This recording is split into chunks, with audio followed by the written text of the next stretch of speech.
The VFW Hall in Ballwin, Missouri shows its unique atmosphere immediately to those who visit it.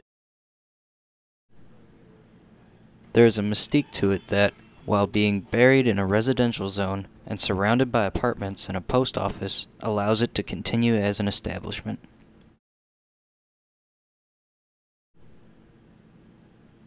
It may not be in the middle of a nightlife hotspot, but the VFW Ballwin Memorial Post has who it needs in terms of patrons. It is one of the few veterans halls open every single day and open to the public. The crowds show up for happy hour in the evening. Whenever there is a home Cardinals game, you can be sure the place is packed, as happy hour starts at 4 and goes until the game ends. On average, the only items on the menu are beer and cigarettes, though smoking is banned in the city of Ballwin in indoor establishments. The regulars laugh it off and state that the politicians don't have the guts to order around men who storm Normandy Beach, and I have to agree. The average age has to be around the mid-50s, but all the boys are a welcoming group.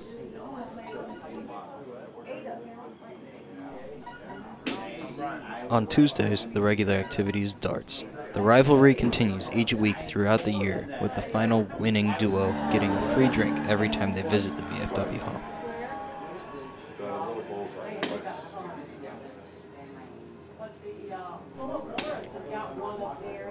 Here is regular visitor Don Millar and the commander of the VFW post, Rich Taylor, on how the ambience of the VFW Hall gains and keeps regulars. Well, we like to kind of think of ourselves as one family. Even though you don't know everybody personally, you know a lot of people by face. And the regular ones that show up, you kind of gravitate towards more. And sometimes if we see somebody that's kind of looks like he's by himself, you know, after a few words or hi, how are you, if it looks like there's a mutual exchange of some initial information, we'll invite him over and let him join the group and see what he's got to say. Well, once they get here and see our atmosphere and the building, the way it looks, keep it pretty clean, and they come back. Yeah. Okay. We're open to the public 7 days a week, so anybody can come in. Okay. All right. Other posts aren't. And, a lot of posts aren't. Yeah. Rich also spoke about how the people of the VFW Hall make it what it is. Do you think the regulars here are the majority are veterans, or do you think the... Yeah, I would say probably 50-50. Yeah? Okay. Yeah, more like we got 298 members. Okay, and like get about 35 to 40 other meetings. But it's about 50-50. Okay. Public and members. All right.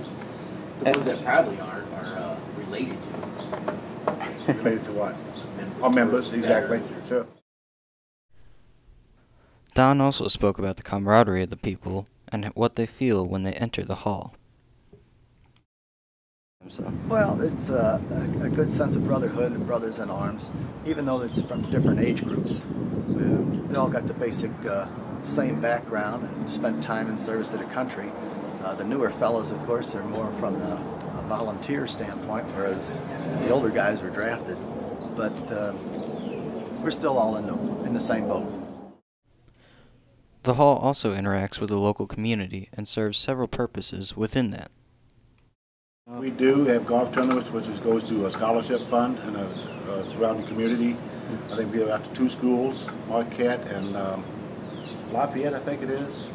They got to qualify for the scholarship. We give $1,000 Okay. to each one, $500 a semester. Okay, and we'll accept 2 scholarships per year. Okay, face rise goes to pretty much the upkeep of the building and just things that we need around the post. The regulars are a lively bunch who mainly engage in conversation as they enjoy a drink or two at the bar. We get talking about just about sports a lot. Military backgrounds, of course. This is a military post. Yeah. Well, we talk a lot about sports. It's just about Camaraderie. everything in general. Like if you want to know something, this is a library also. Okay. So ask a question, somebody can answer it. Yeah. Okay, normally. But we mostly have a lot of fun up here and kibitz. Overall, the VFW Hall serves as a welcoming third place, with a colorful bunch always there and chatting. You always see the same mostly a lot of the same people, and then you know the bartender and the part-time help and things like that. So it's a greeting from the time you walk into the door.